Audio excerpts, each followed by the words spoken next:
본 방송에서 제공하는 투자 정보는 투자 판단에 대한 조언입니다. 방송에서 제공하는 주식의 가치, 가격 상승 및 하락에 대해서는 방송사에서 보장하지 않습니다. 실시간 정보 브리핑입니다. 지난해 코스피 상장사 13곳이 사업보고서 감사 의견 미달 등으로 상장 폐지 사유가 발생한 것으로 나타났습니다.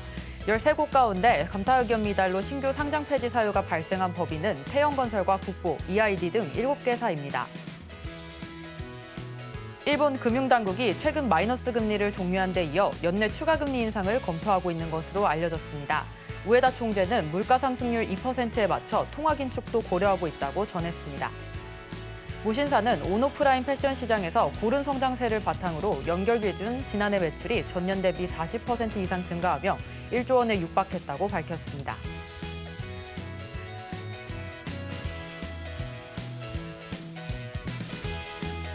사인사색 주식 고수들의 매매 비결이 공개됩니다. 주식포맨 안녕하세요. 저는 진행을 맡은 이정원입니다.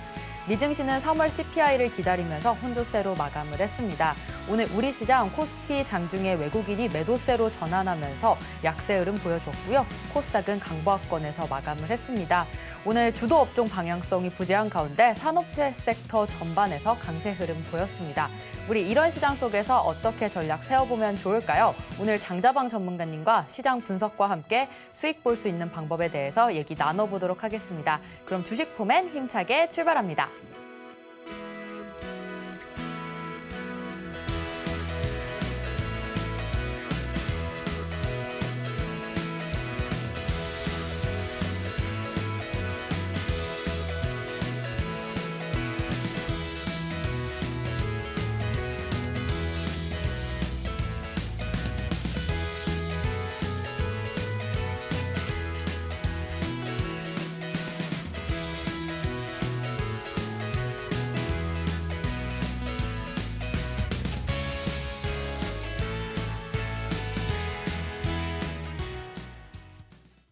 네, 오늘 안전하게 ETF와 또 대형주로 수익 볼 수 있는 방법 같이 장자방 전문가님과 얘기 나눠보도록 하겠습니다. 안전하게 수익 보고 싶으신 분들 장자방 전문가님과 함께 하시면 되는데요. 오늘 전문가님 모셔보겠습니다. 전문가님 안녕하세요. 안녕하세요.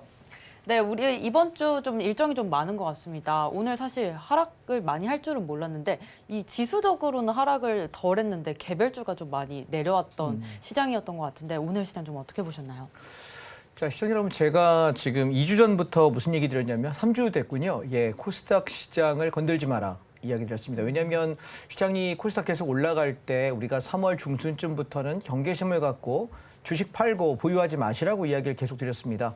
그러다가 제가 지지난주부터는 코스닥 150, 인버스라고 하는 거죠. 코스닥 150 지수가 하락에 배팅하는 상품을 말씀드렸는데 인버스가 제법 수익이 났어요. 그 얘기는 뭐냐면 주식만 하시는 분 입장에서 주식이 올라가는 데 배팅하는 것을 우리가 ETF를 사거나 아니면 주식을 사면 올라가면 수익이 나죠. 근데 주가가 빠질 때가 있잖아요. 꼭지치고 이렇게 빠질 때. 하락할 때 주식만 하시는 분 입장에서 손해볼 수밖에 없는데 주식 인버스라는 걸 사게 되면 하락을 할 때 수익이 나는 상품이에요. 쉽게 말하는 주식 공매도 같은 상품인데 제가 코스닥 150 시장이 빠질 거다. 코스닥 150 선물지수 하방에 세팅해야 된다라고 이야기를 드린 지가 지금 한 3주 정도 됐는데 2주 동안 내내 지난주, 지난주, 이번 주까지 계속 빠지고 있거든요.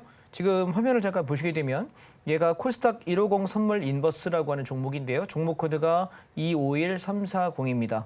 제가 3,200원에서 매수해서 기본 목표가 3,500원은 찍을 거야라고 이야기했고요. 그리고 지금에서 10% 정도 수익이 나 있죠. 그리고 이제 3,600~700원까지는 올라가는데 무난할 것 같습니다라고 이야기 드렸는데 아마 내일 선거 끝나고 나면 아마 목표가에 도달할 걸로 생각이 됩니다. 그 얘기는 뭐냐면 주가 지수가 여러분 대형주 시장 코스피 시장이 있고 중소형 종목 시장 코스닥 시장이 있는데 이 종목이 같이 가는 것 같지만 처음에 같이 가다가 어느 순간 대형주는 가는데 중소형주가 빠질 때가 있고 중소형주는 가는데 대형주가 빠질 때가 있어요. 그래서 이게 개별적으로 움직인단 말이에요. 그런데 보통 사람들은 야 시장 오르는데 왜 종목 떨어지니? 뭘 갖고 얘기하냐면 개인 투자자가 대부분 다 중소형 코스닥 종목을 많이 해요. 그러니까 코스닥이 빠지는데 코스피 대형주만 올라간단 말이죠. 그래서 사실 우리가 확률적으로 생각해 보면 대형주를 거래하는 게 훨씬 더 승률이 좋다는 거고 다만 수익률은 대형주가 중소형주보다 떨어져요. 그런데 중요한 건 벌 때 많이 벌면 되잖아 라고 주장하는 분들에게 제가 이렇게 과감하게 말씀드리겠습니다. 계좌 한번 까보세요. 그렇게 얘기하시는 분들 중에 정말 중소형 종목으로 많이 벌었냐라고 물어보면 많이 번 종목도 있겠지만 수익률이 그런데 수익금 내 계좌 자체가 안정적으로 성장하는 건 대형주 가지고 순환매 하시는 분이 훨씬 더 안정적으로 돈을 번다는 사실을 여러분 잊지 마시기 바랍니다. 아시겠습니까? 보통 장이 빠질 때 여기 증권방송에 출연하시는 분들도 얼굴이 되게 잿빛이 되는 분들 보면 거의 다 중소형 종목이에요. 왜냐하면 대형주는 좀 늦게 빠져요. 그래서 우리가 좀 대응할 수 있는 여력이 있으니까 여러분 지금부터라도 어디에 관심을 갖자 굳이 한국 주식을 하시려면 웬만하면 중대형 종목, 대형 종목 위주로 하시고 대형 종목도 불안하신 분들은 섹터별 ETF를 가지고 거래하시는 습관을 좀 들이시면 편하지 않을까 말씀을 드리겠습니다. 따라서 코스닥 시장은 조금 더 빠질 거라고 생각이 되고요. 아마 이번 주나 다음 주 정도까지 빠지고 나면 진정 국면 될 거고요. 그리고 이달 말쯤부터는 이제 다시 코스닥을 살 자리가 올 거예요. 그러니까 아직은 좀 기다려보자라는 거고 인버스를 저희가 절반 차익 실현하고 절반 가져가는 상태니까 잠시 기다렸다가 한 호흡 고르라 말씀드릴 때 하시면 좋겠습니다. 여러분 왜 우리가 그런 얘기합니다. 살다 보면 어려울 때 있죠. 내가 살면서 힘들 때 그때 보통 종교가 있는 분들은 교회 가시는 분이 교회 가서 기도하시고 성당 가시는 분은 성당 가서 기도합니다. 그런데 또 우리 할머니 세대는 어떻습니까? 샤머니즘에 의해서 점집도 가고 철학관도 가고 뭐 스님한테도 가고 이러지 않습니까? 근데 우리가 어려울 때 뭔가를 물어봐요. 근데 왜 물어보냐면 어려울 때 그 어려움은 피하고 싶은 거예요. 사람 심리가. 원래 이 종교라는 게 처음 발생했던 이유가 사는 게 어려우니까 내가 아닌 절대자 신에게 기대고 싶어. 그게 우리가 처음에 종교가 발생했던 기원이라고 하더라고요. 그런데 가만히 생각해 보시면 우리가 안 좋다라고 이야기하는 말들에 좀 더 귀를 기울일까요? 아니면 좋다라는 말에 좀 더 기울일 것 같습니까? 사람의 인지는요. 안 좋다는 거에 귀를 잘 안 기울입니다. 좋다는 거에 귀를 훨씬 더 많이 기울여요. 그래서 여러분이 왜 개인 투자자들이 대형 종목이 아닌 코스닥의 중소형 종목을 왜 좋아하느냐라고 하면 코스닥이 오를 때 짜릿하거든요. 5배 가고 10배 가고 20배, 30배 가는 종목들을 많이 보잖아요. 물론 나는 별로 먹은 게 없지만 그런 타더라는 기사를 많이 보면 언젠가 나도 저런 거 한번 잡으면 팔자를 바꿀 수 있지 않을까라는 막연한 희망 회로를 돌립니다. 우리가 복권 왜 삽니까? 안 되는 거 알지 않습니까? 그죠? 복권 여러분 당첨될 수 있는 확률은 얼마 정도래요? 번개를 2번 정도 맞아야 될 확률 정도 된다고 하더라고요. 우리가 살면서 번개 안 맞을 확률이 훨씬 높은 거 아십니까? 그럼에도 불구하고 우리는 뭘 삽니까? 복권을 삽니다. 저는 안 사봤습니다. 복권 사는 주식 사는 게 저는 훨씬 승률이 높기 때문에 돈 아깝습니다. 자, 그러면 생각 한번 해보십시오. 우리가 확률에 배팅할 것이냐 아니면 안정적인 기반에 배팅할 것이냐. 저는 여러분 되지 않을 가능성이 높은 곳에 배팅하는 요행을 바라는 것보다는 차라리 안정적인 승률에 배팅하시는 걸 여러분께 권장하고 싶고요. 그래서 오늘 강의 역시도 대형주와 지금 시장의 흐름에 관한 말씀을 주로 드려볼까 생각합니다. 잠시 후에 뵙겠습니다.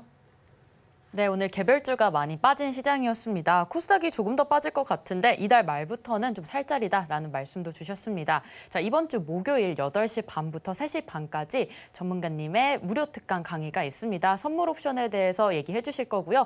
만기일인 만큼 그때 들어오셔서 같이 선물 옵션 매매 배워보고 싶다 하시는 분들 참여해 주시면 되겠습니다. 자, 이어서 섹터별 투자 현황도 좀 살펴보도록 하겠습니다. 자, 전문가님께서 알려주셨던 뭐 코덱스 레버리지나 아니면 차이나 전기차 쪽은 좀 좋았던 걸로 보이거든요. 어떻게 좀 투자하고 계신지 살짝 상황 좀 살펴주시죠. 네, 한번 보겠습니다. 자, 먼저 코덱스 레버리지입니다. 지수가 올라갈 때 마땅히 내가 살만한 종목이 없으면 코덱스 레버리지를 보셔라라고 이야기했는데 사실 저희가 이걸 매수를 이야기했던 위치가 어디냐면 10월 말에 여기 14,000원대 여기서 이야기해서 여기 12월 말에 다 팔고요. 그리고 1월 17일부터 1월 26일까지 횡보 구간 여기서 매수해가지고 올라오면서 제가 3월 말에 다 팔고 4월 달엔 종목을 보유하지 않아요. 늦게까지 가시면은 내가 팔거나 70% 정도만 팔고 30%만 가져가자. 그런데 얘는 종가상 19,700원을 이탈해버리면 일단 정리 끝내겠다라고 이야기 드렸는데 현재 오늘 종가가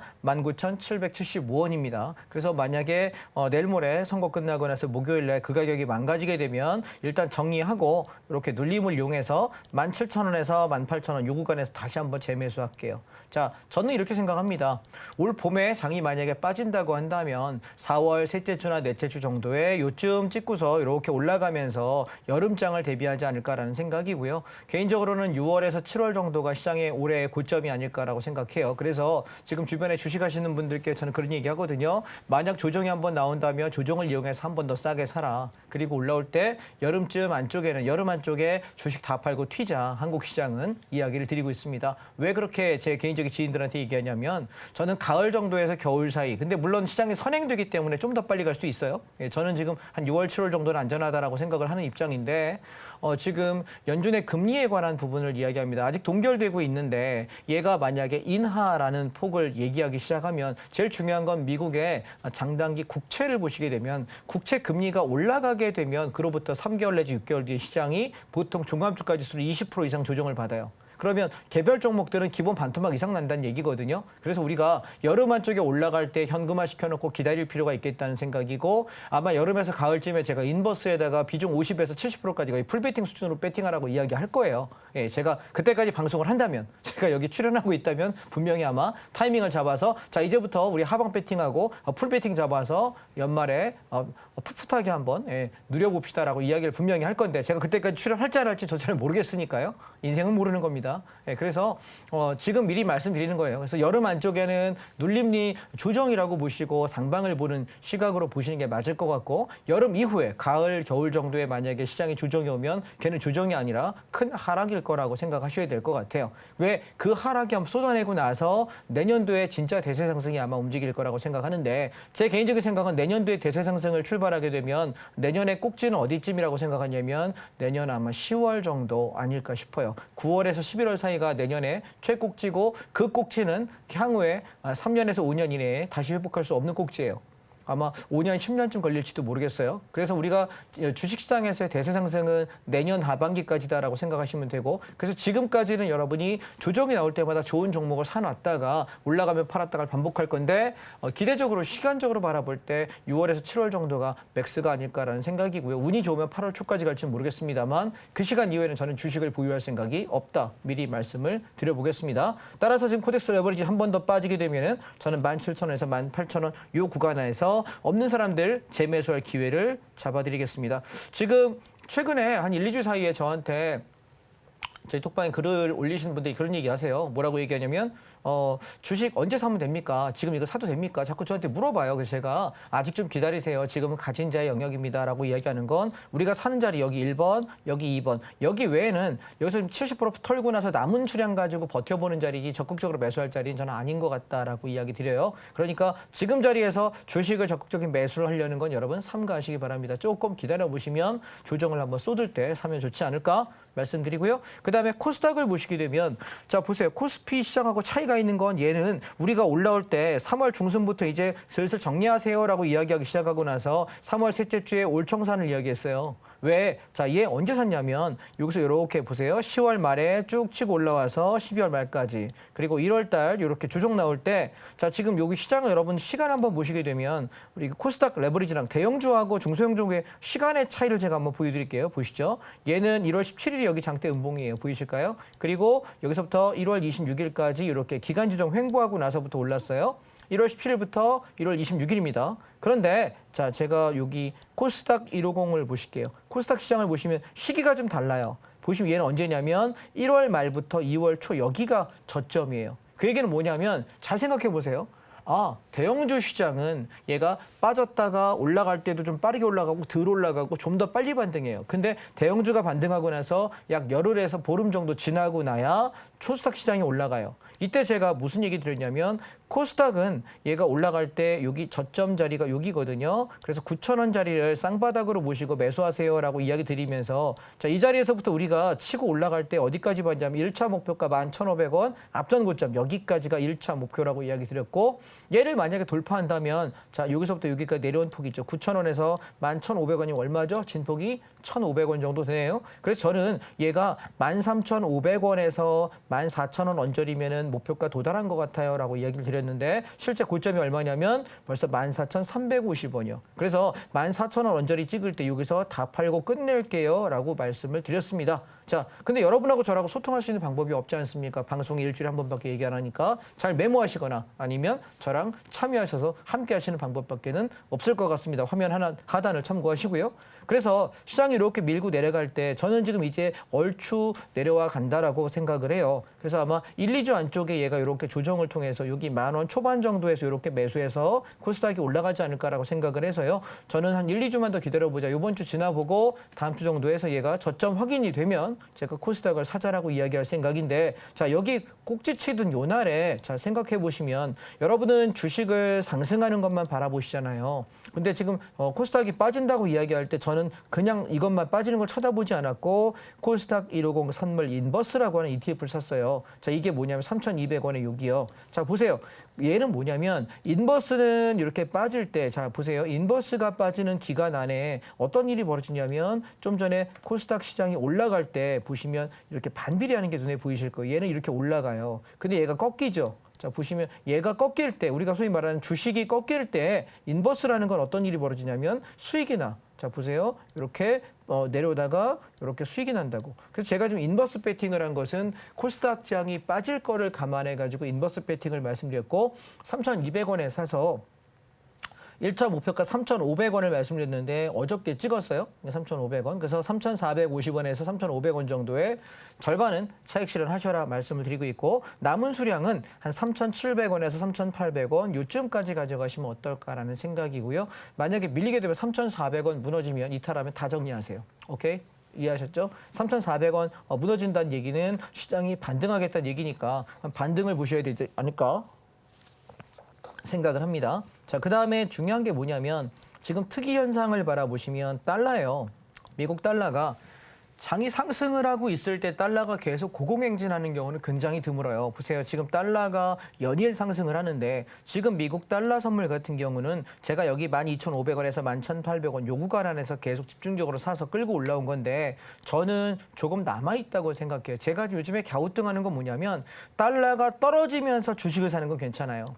달러 가치가 떨어지면 조정이 나오면서 사는 거는 당연히 뭐 공격적으로 올라갈 텐데 지금 달러 값은 계속 달러는 고공행진을 해요. 그런데 불구하고 지수는 어때요? 함께 고공행진을 해요. 자, 보세요. 특이하죠. 보통은 보세요. 얘가 이렇게 지수가 빠질 때 이때가 달러가 어때요? 달러가 내려올 때거든요. 그러니까 이렇게 이게 반비례 관계가 일반적인 관계인데 특이한 건 계속 고가놀이를 종합주가지수는 버티고 있는데 달러는 계속 고점에서 한 번도 내려오지 않고 버티고 있다는 현상이 저는 조금 조심을 해야 될 시기가 아닐까라는 생각이라서 지금 주식을 함부로 사기에는 좀 부담스럽다 말씀을 드리고 싶은 겁니다. 이해되셨죠?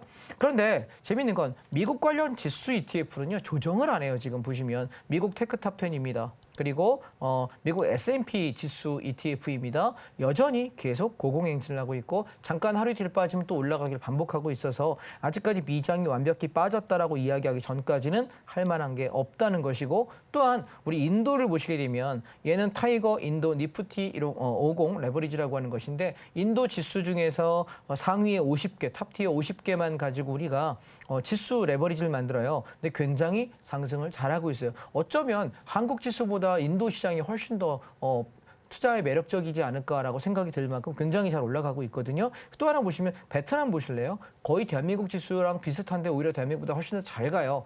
생각 가만히 해보세요. 지금 대한민국은 개발도상국인가요? 선진국 문턱에 있다라고 이야기하나요? 문턱이라고 맨날 남들은 얘기해요. 근데 아마 우리끼리 얘기할걸요? 외국에서는 모르겠어요. 그런데 옛날에 우리나라가 개발도상국이었던 그 시절 1980년대, 90년대 우리나라의 그 시절은 우리나라의 증시가 이렇게 베트남처럼 인도처럼 굉장히 강하게 탄력 붙이고 올라갔어요. 근데 생각해 보세요.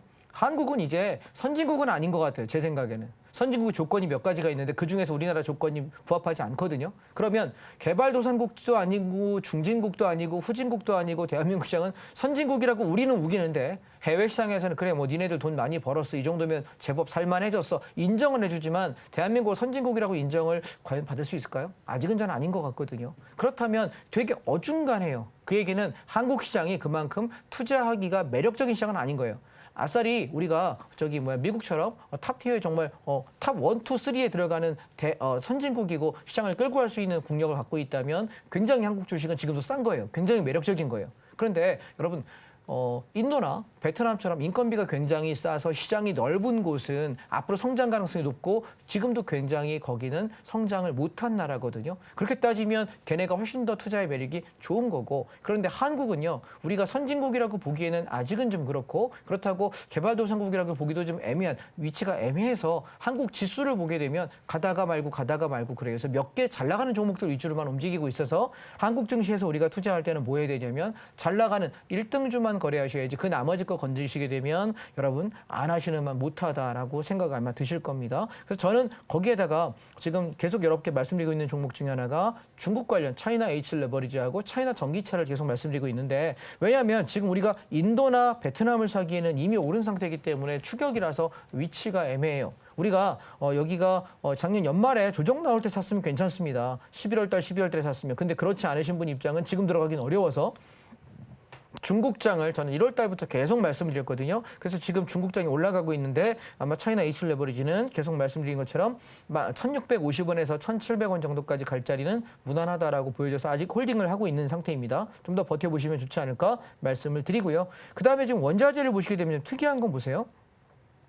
저희가 계속 끌고 올라왔던 리츠 부동산 인프라라고 하는 ETF인데요. 얘는 지금 저희가 10월 말에 4,000원에 매수를 시작해서 배당을 하나, 둘, 셋, 넷, 다섯, 여섯, 6개월 동안 배당받았습니다. 이 ETF가 가장 좋은 장점은 뭐라고 말씀드렸냐면 한 달에 한 번씩 이건 상업용 오피스 건물에다 배팅을 하는 리츠 상품이거든요. 그렇다 보니까 월세가 임대료를 나오면 우리가 이 배당을 받게 돼 있어요. 굉장히 좋은 ETF예요. 우리가 조금씩 살 때는 돈이 얼마 안 되겠는데 내가 여기서 1,000만 원, 2,000만 원 살 땐 별로 안 되거든요. 1, 2억씩 사보면 얘기가 달라질 거고 10억, 20억 사시면 얘기가 전혀 달라져요. 이해되실까요? 그래서 내가 어설프게 상업용 건물 사서 팔기도 어렵고 이러는 거 하시는 것보다는 저는 요 리츠 부동산 인프라 같이 상업용 부동산에다 배팅하는 상품들이 괜찮지 않을까라고 생각을 들고요. 제가 지금 여기 자료는 준비하지 못했는데 며칠 전에 어느 기사를 봤습니다.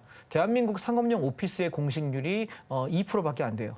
서울 기준의 상업용 오피스, 우리가 말하는 소위 기업들이 들어가는 건물들이 있지 않습니까? 2%밖에 되지 않는데요. 지금 미국이나 아니면 우리 유럽 선진국이라고 이야기하는 G7 국가들 평균치를 보게 되면 통상 공실률이 7%에서 많은 데는 12%까지 나요. 그러면 한국은 그거의 5분의 1밖에 안 되고 그래서 굉장히 한국의 상업용 오피스는 굉장히 아직까지 매력적인 투자 구간이 아닌가라고 생각을 합니다. 물론 우리가 앞으로는 비대면 시장이 활성화되어 있고 실제 출근하지 않는 기업들이 많아요. 일본 같은 경우도 일본의 100대 대기업을 보면 그중에서 한 20, 30% 정도는 코로나 때 재택근무 시켜보니까 출근 안 해도 될 만하거든요. 그러니까 회사에서 자리를 빼요.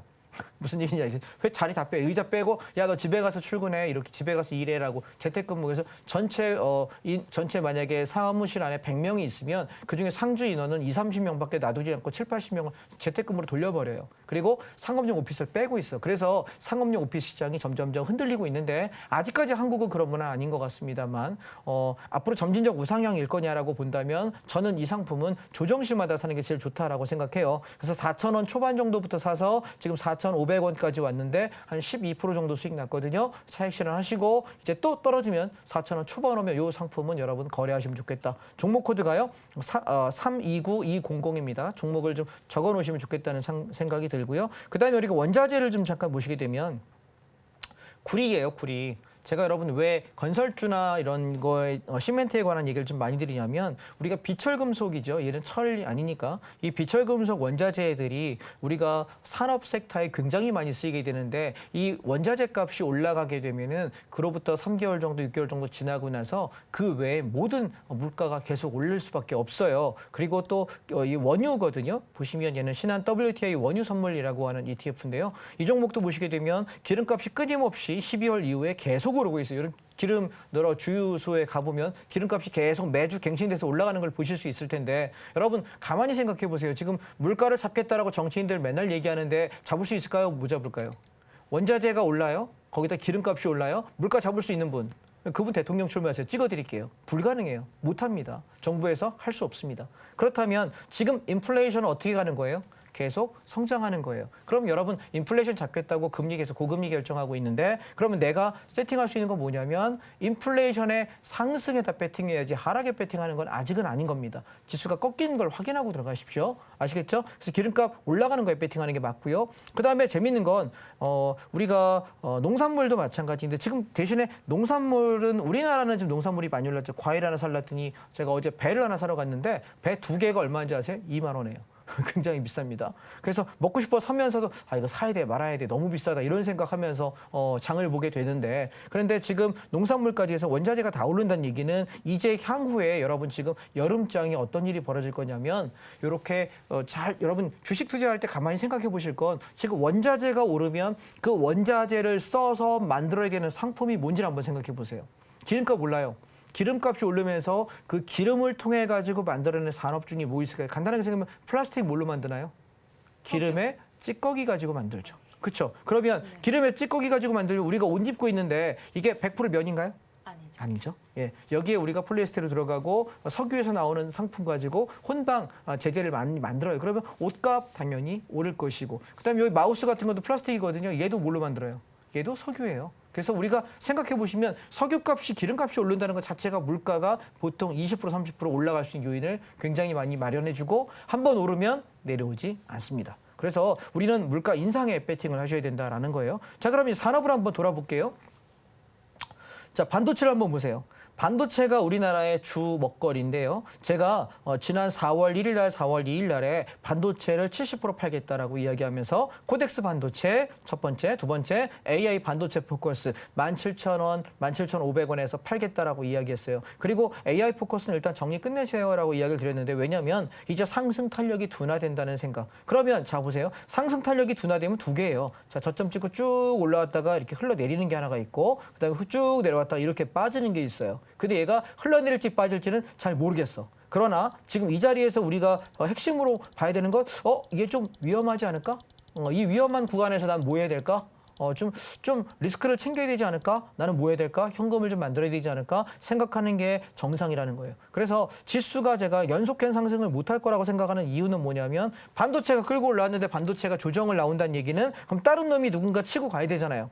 자, 반도체가 우리 시총 전체 상위의 30%가량을 차지해요. 그럼 나머지는 누가 비중이 높으냐면 자동차인데요. 자, 보실까요? 자동차가 보시면 계속해서 올라가다가 슬슬슬슬 흘러내렸어요. 그러면 반도체가 올라갔는데 못 갔어. 자동차는 흘러내리고 있어. 그러면 우리가 상승 탄력이 좋을까 나쁠까? 지금 안 좋을 수밖에 없겠죠. 자, 그러면 그 나머지 또 하나의 섹터 중에 괜찮은 게 뭐냐면 2차 전지거든요. 자, 보세요. 2차 전지 탑10 같은 경우는 저희가 12,000원, 12,500원 여기서 매수해가지고 이렇게 올라 15,000원까지 팔고 났더니 질질질 흘러내려요. 자, 근데 지금 얘가 어떠냐면 어저께 12,500원대를 찍고 나서 아래꼬리 달고 있어요. 자, 저는 여러분께 이렇게 한번 말씀드려 볼게요. 우리가 2차 전지를 가지고 실패한 적 있나요? 없습니다. 없어요. 그래서 우리가 10월 말 11월 초에 여기서 사가지고 3박 4일 만에 42% 수익 내면서 와 ETF 42% 엄청난 수익을 냈다. 기분 좋다라고 했었고 그다음에 여기 보시면 12,500원에서 12,000원 요 구간 사가지고 15,000원 목표가 잡았는데 15,300원 찍었거든요. 그래서 목표가 달성했습니다. 그래서 23% 수익 냈고요. 자, 이렇게 보겠습니다. 목요일 날이요, 여러분. 잘 들으세요. 예, 이거 리바이브 어차피 여러분하고 제가 연락할 방법이 없어요.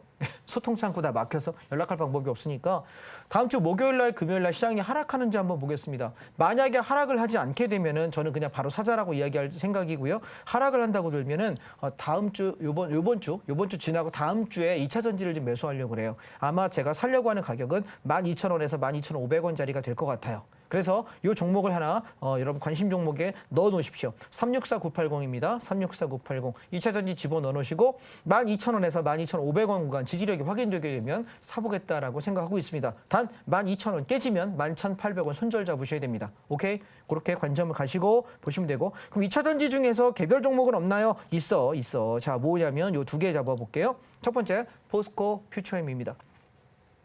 얘는 24만 원에서 26만 원 구간을 저는 매수하려고 합니다. 24만 원에서 26만 원. 그리고 얘가 23만 원에 손절가 잡겠습니다.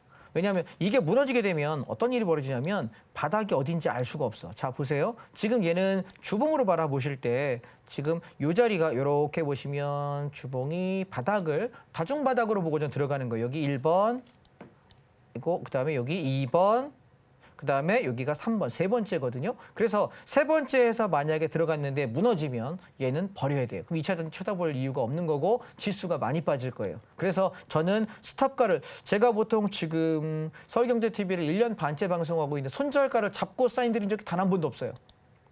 이해하십니까? 왜냐하면 손절을 안 할 거란 자신이 있었기 때문에 단 한 번도 손절가를 먼저 말씀드리면서 제가 종목을 드린 적이 없어요. 제가 드린 종목 중에 손해본 적이 아직 1년 반 동안 없어요. 한 종목도 없습니다. 근데 지금 저는 이걸 잡는 이유는 뭐냐면 얘가 여기서 만약에 성공을 하게 되면은 수익이 제법 나올 수 있는 위치가 될 것이고 여름까지 그리고 가장 저점에 잡은 자리가 될 거예요. 그런데 만약 여기서 실패하게 되면 23만 원 이탈에 무조건 손절 쳐야 됩니다. 그러니까 24만에서 26만 원짜리를 우리가 확인하고 들어갔으면 좋겠다라는 거고 여러분하고 소통 창구가 있으면 좋겠는데 소통 창구가 지금 없어요. 예, 그래서 제가 말씀드릴 수밖에 없다는 거 기억하시면 좋겠고요. 두 번째, 포스코홀딩스입니다.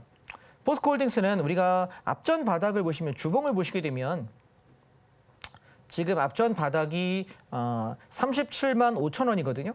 그래서 얘는 이 37만 5천 원이 깨지면 손절친다 생각하고 지금 40만 원 이하에서 38만 원짜리를 나는 저점 분할 매수 자리로 보겠다라는 생각입니다.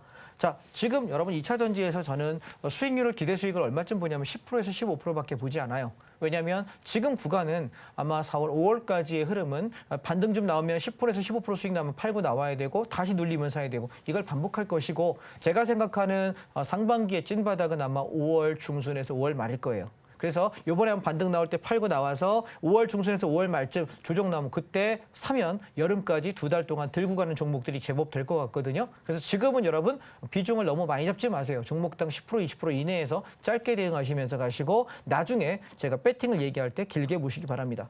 자, 그리고 대망의 우리가 제일 기분 좋은 종목 바로 이거죠. 예, 타이거 차이나 전기차 ETF라고 하는 종목입니다. 371460 열심히 들고 가고 있습니다. 제가 여기서부터 사가지고 10% 채우고 여기 6,500원 채울 때 비중 30% 40% 채워가지고 총 비중을 꽤 많이 채운 종목인데요. 올라오면서 7,500원대에서 반을 차익 실현했고 나머지는 이제 7,500원 건들지 않으면 버텨보자라고 지금 말씀드리고 있습니다. 7,500원 다시 건들면 정리할게요. 근데 그렇지 않다면 저는 얘를 기대 수익을 얼마 본다고 9,000원에서 10,000원까지 볼 생각입니다. 그때 가서 다 팔지 말지 말씀드리고 팔게 되면은 말씀을 드리도록 하겠습니다. 그래서 이 종목이 지금 다른 종목들 되게 불안정한 거 생각해 보면 시장이 막 빠지고 뭐하고 난리를 지겨도 차이나 전기차 굉장히 안정적이죠. 그죠? 그래서 우리가 가만히 생각해 보시면 충분히 빠질 때까지 기다렸다가 보세요. 되게 많이 빠졌잖아. 그리고 나서 바닥이라고 잡아놓을 때는 이때는 스트레스 받죠. 매수하는 구간은. 근데 한번 얘가 방향 돌려놓고 나면은 들고 있을 때 불안해요, 안 불안해요? 세워라 내워라 즐겁다고. 주식 이렇게 하십시다. 알겠습니까? 우리가 어설픈 거 사지 말고 이렇게 주식하시는 것이 저는 제일 낫지 않을까 말씀을 드리고 싶습니다. 이 종목 계속 끌고 가시면 되겠고 그다음에 제가 여러분께 좀 말씀드리고 싶었던 게 반도체를 잠깐 보실게요. 여러분 지금 물려있을 수 있을 것 같아서 삼성전자 보세요. 보시면 8만 6천 원 찍고 나서 슬슬 조정이 나오기 시작해요. 그다음에 SK 스퀘어 보실래요? 꺾였죠? 눌리고 있고요. 하이닉스 보실래요? 지금 이제 상승 탄력은 좀 둔화되는 것 같고요. 한미반도체 제일 센 놈인데 가다가 눌려요. 그러면 중요한 건 이제 내일 선거 끝나고 목요일 날이 만기예요. 만기 핑계대고 장이 뺄 수도 있다는 생각이 좀 저는 들어요. 그래서 조정이 좀 나온 뒤에 만기 끝나고 나서 다음 주에 저점 잡혀서 다시 올라갈 때 한미반도체랑 SK 하이닉스 이 두 종목만 때려보겠습니다. 얘가 움직인다면 지수는 한번 가겠다는 얘기고 얘네가 조정 나온다면 좀 어렵지 않을까라고 생각합니다. 자, 왜냐하면 그 외의 종목들 보시면 ENF 테크놀로지 꺾였죠. 하락으로 꺾여 있는 상태고요. 그다음에 HPSP 조정 완전히 지금 하락 추세로 돌아서 있어요. 그다음에 또 보시게 되면 원익 IPS 고점 찍고 밀리고 있어요.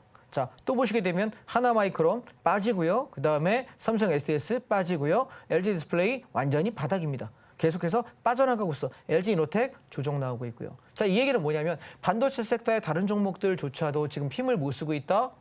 그러면 나는 지금 반도체가 내가 저점 매수를 얘기할 수 있는 시기인가? 아니라는 거예요. 현재는. 이해했습니까? 그래서 다음 주까지는 좀 지켜보는 시간이 필요할 것 같다는 생각이고 4월 셋째 주나 넷째 주 정도 됐을 때 바닥이 잡히면 제가 반도체 사세요라고 이야기 드리면 이때부터 주식 사도 되는구나라고 생각하시고 여러분이 원하시는 종목들 그때 골라 담으시면 될 것 같아요. 아직까지 한 1, 2주는 시장을 좀 조심하는 시간이 아닐까 말씀드리고요.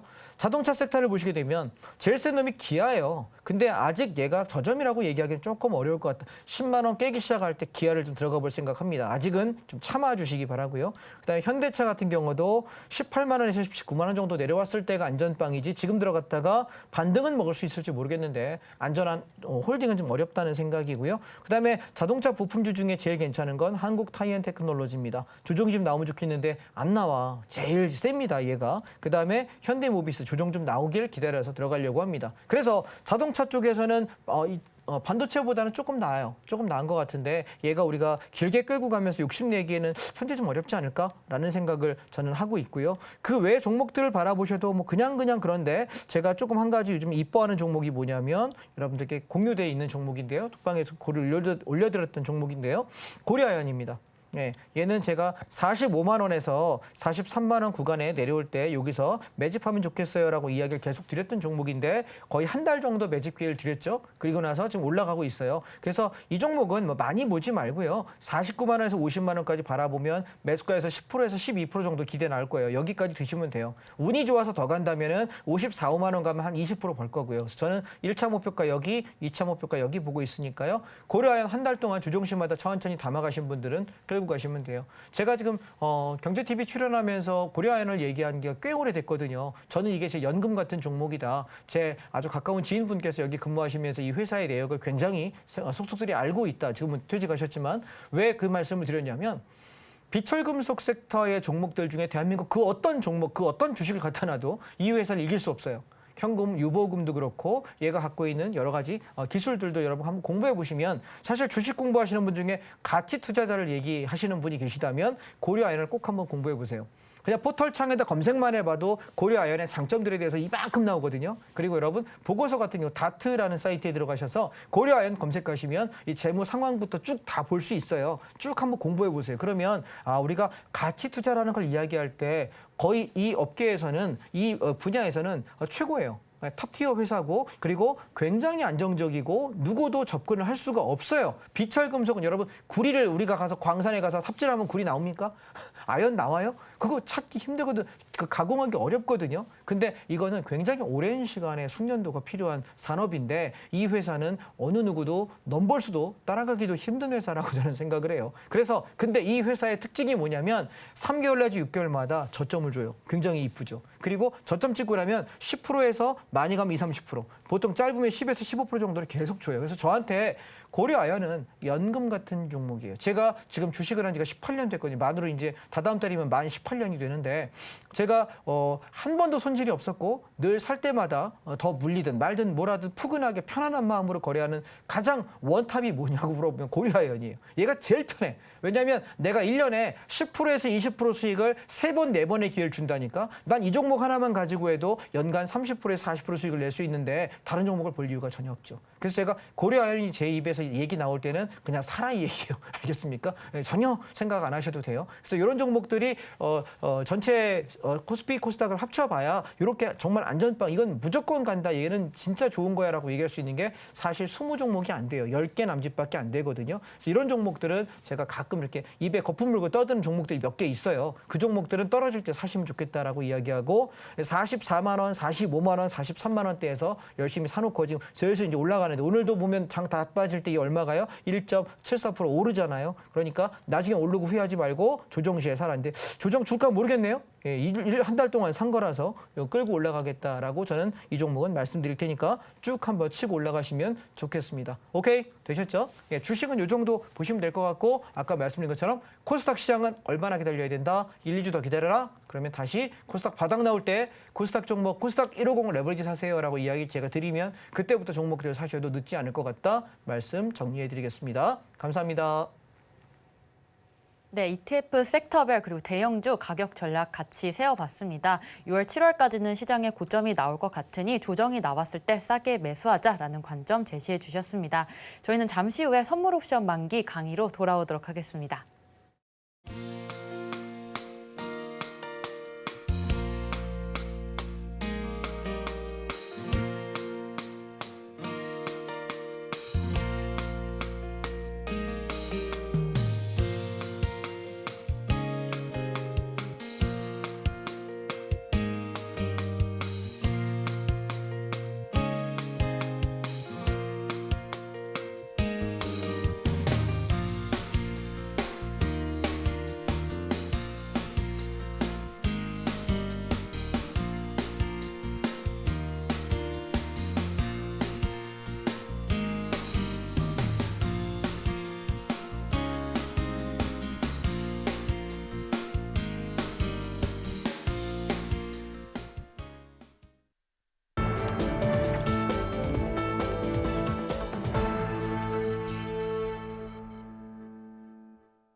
장자방 전문가님과 함께 하시며 이번 주 목요일 아침 8시 반부터 3시 반까지 진행하는 선물 옵션 만기 강의가 있습니다. 무료 특강 강의고요. 같이 참여하셔서 1000% 넘는 수익 볼 수 있는 방법 같이 공부해보시기 바랍니다. 자, 이어서 강의로 넘어가도록 할 텐데요. 오늘 강의는 우리 목요일 강의 이전에 선물 옵션에 대해서 자세하게 배워보도록 하겠습니다. 자, 전문가님 오늘의 강의 부탁드립니다. 자, 이제 내일 모레 목요일 날이 선물 옵션 만기일이에요. 선물 옵션이라는 건 보통 한 달에 한 번씩 옵션의 만기가 있어요. 그러면 하나의 종목이 생겼다가 없어지는데 한 달밖에 안 된다는 얘기고요. 위클리 옵션은 일주일에 한 번씩 옵션 만기가 있어요. 그렇다 보니 선물 옵션이 왜 시세가 주식보다 훨씬 좋으냐라고 물어보면 수명이 짧아서 그래요. 하루살이들 굉장히 수명이 짧죠. 그리고 매미도 여름 한철 그러다 맴매물이다 죽잖아요. 되게 시끄럽게 울죠. 그래서 우리가 그 거래 기간이 짧을수록 수익률은 좋을 수밖에 없거든요. 훨씬 더 과감하게 움직이기 때문에 어차피 죽을 거 목숨 걸고 움직이니까 훨씬 더 수익이 좋을 수밖에 없어요. 자, 그런데 선물 옵션을 우리가 어렵다라고 느끼는 것이 아니라 사실 장점이 뭐냐면 주가가 오를 때는 수익을 상방으로 내면 되죠. 주식처럼 그냥 매수하면 되니까. 그래서 주가가 오를 때는 선물을 매수하는 거, 콜옵션 사는 거, 이 두 개 가지고 나는 상승을 대응하면 되기 때문에 사실 어떤 종목이 오를지를 내가 고민할 필요가 없어요. 선물은 그냥 선물 사면 돼. 선물 종목 하나만 사면 되고요. 그다음에 옵션 하는 사람은 콜옵션을 사면 되기 때문에 지수 올라간대 그러면 나는 콜옵션 사면 되고 선물을 매수하면 돼요. 근데 반대로 주가가 하락을 할 때는 선물을 매도하면 되고 주가 풋옵션을 사면 되는데 자, 우리가 이 개념을 좀 잡아보실 필요가 있을 것 같아서 제가 밑에 그림을 한번 그려 설명을 드려볼게요. 우리가 여기를 중심이라고 놓을게요. 여기가 중심이야. 내가 이 중심축을 하나 갖고 있고 시소에 타 있는데 왼쪽에 있는 것을 우리가 콜 옵션 C라고 표현하겠습니다. 그다음 오른쪽에 있는 것이 풋 옵션 P라고 제가 표현해 볼게요.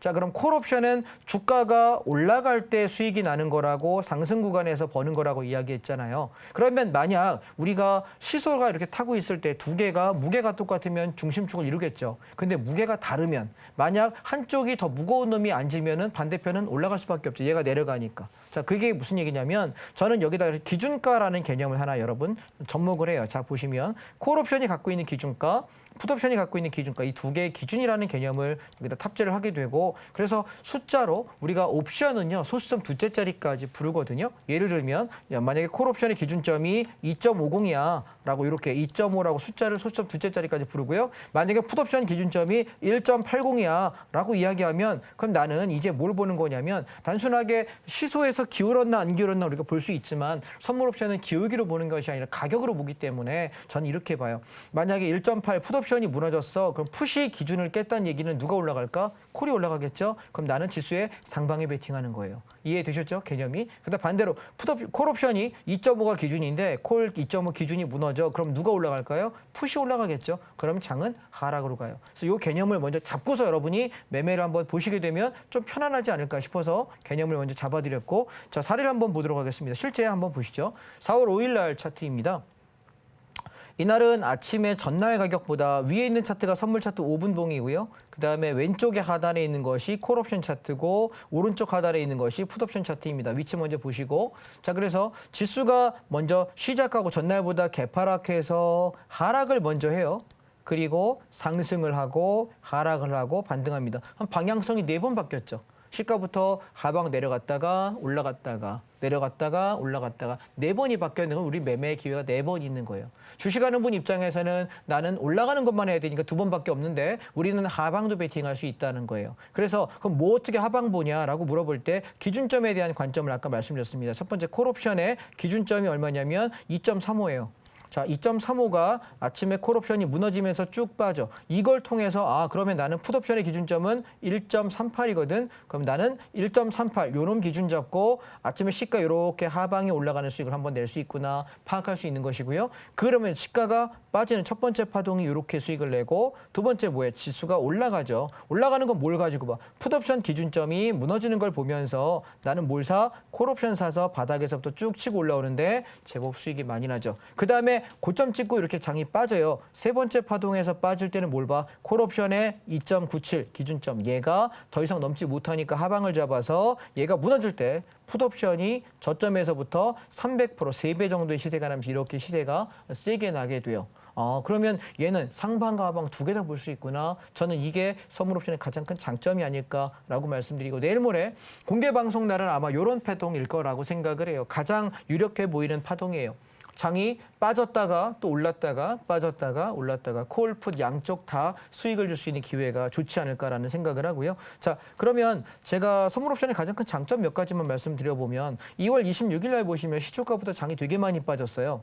그때 제가 여러분 저희 방에다가 글을 이렇게 썼습니다. 아침에 인버스 배팅하자 2.5% 정도 수익이 났어요. 그런데 재미있는 건 풋옵션은 몇 배가 나냐면 10배가 났어요. 자, 한번 보실게요. 차트로 보시게 되면 지수가 얘는 아침에 시작과 동시에 장 출발하자마자 인버스 배팅하라고 장 많이 빠진다라고 이야기했는데 저점에서 고점까지 꽤 많이 빠졌어요. 6.5포인트 정도 크게 하락을 했거든요. 이때 우리가 봤던 건 뭐냐면 콜옵션의 2.84 기준점 이거잖아. 2.84 얘가 무너지면서부터 지수가 와장창 빠졌고 이때 풋옵션은 저점에서 5배, 500%짜리 하나, 그다음에 다시 한번 저점에서부터 10배짜리 하나, 15배의 수익을 냈거든요. 그리고 나서 지수가 오르기 시작할 때 나는 뭐해? 저점에서부터 콜옵션 샀더니 얘가 10배가 올랐어요. 가만히 생각해 보세요. 내가 하루에 10배씩 시세가 나는 상품을 거래할 수 있을까요? 주식에서 절대 불가능한데 옵션은 이게 가능해요. 그래서 아마 이번 목요일 날 내일 모레 제가 공개 방송한다고 말씀드렸잖아요. 여러분 이 방을 통해서 들어오시면 되는데 내일 모레 8시 반부터 3시 반까지 7시간 동안 공개 방송을 할 텐데 선물 옵션 여러분 매매 혼자 어려우신 분들 다 들어오세요. 오셔서 함께 하시면 좋을 것 같습니다. 화면에 하단에 지금 광고 나가죠. 보시면 될 것 같으니까 들어오셔서 아침 8시 반부터 3시 반까지 7시간 동안 선물 옵션을 실제 어떻게 매매하는지를 여러분도 함께 보실 수 있게 되고 제가 여기서 들어가서 여기서 나올게요. 따라만 하셔도 충분하게 수익을 낼 수 있는 자리가 아닐까라는 말씀이고요. 그다음에 두 번째는 뭐냐면 우리가 선물 옵션을 통해서 볼 수 있는 건 하락장에도 이렇게 수익이 나는데 그럼 상승장에서는 정말 수익이 낼 수 있느냐라고 보시면 4월 3일 똑같은데 패턴이 돌고 돌아요. 보시면 저점부터 시가부터 밀어버렸다가 반등 나오죠. 뭐만 보면 될까요? 기준점 2.5 콜 무너졌다. 이것만 보고 나는 들어가서 오전 10시 반까지 쭉 하방만 보시게 되면 저점에서부터 이날은 제가 거의 아침부터 풀베팅하고 꽤 강하게 하방을 이야기했던 날인데 시세가 꽤 컸다는 거. 제가 오늘 하방에 대한 시황을 여러분께 자꾸 설명드린 이유는 뭐냐면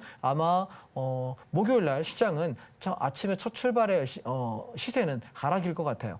하락했다가 갭상승에도 하락하고 하락을 해도 하락을 했다가 반등하지 않을까 싶어서 하락 변동성이 꽤 가능성이 높아 보인다라고 생각이 들어서요. 그래서 여러분 선물 옵션은 그냥 다른 거 필요 없고요. 내가 종목을 고를 필요가 없어요. 코스피 지수 200이라는 종목 하나만 가지고 거래하시면 되고 그 종목이 올라가게 되면 나는 상방에 베팅한다. 하락하게 되면 하방에 베팅한다. 이 두 가지만 고르시면 돼요. 그래서 다른 거 말고 내일 모레 선거 끝나고 목요일 날 공개 방송을 통해서 제가 선물 옵션 어떻게 매매하는지 아침부터 한 1시간 반 정도 집중해서 매매하고 나서 또 30분 1시간 설명하고 또 1시간 정도 매매하고 한 또 30분 정도 설명하고 이걸 하루 종일 반복할 거거든요.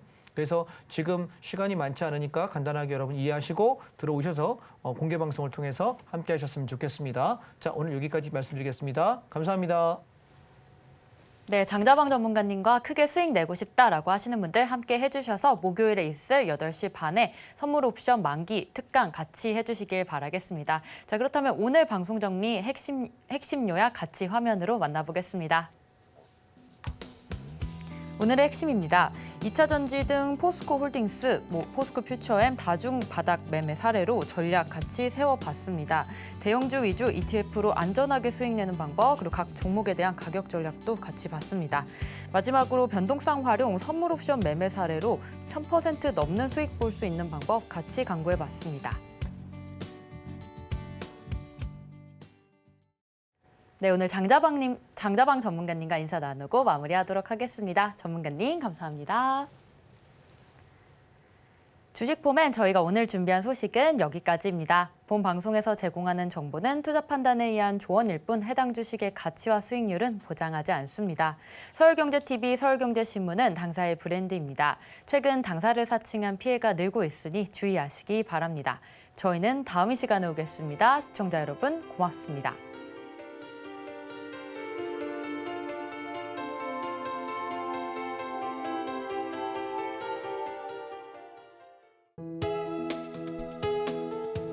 본 방송에서 제공하는 투자 정보는 투자 판단에 대한 조언입니다. 방송에서 제공하는 주식의 가치, 가격 상승 및 하락에 대해서는 방송사에서 보장하지 않습니다.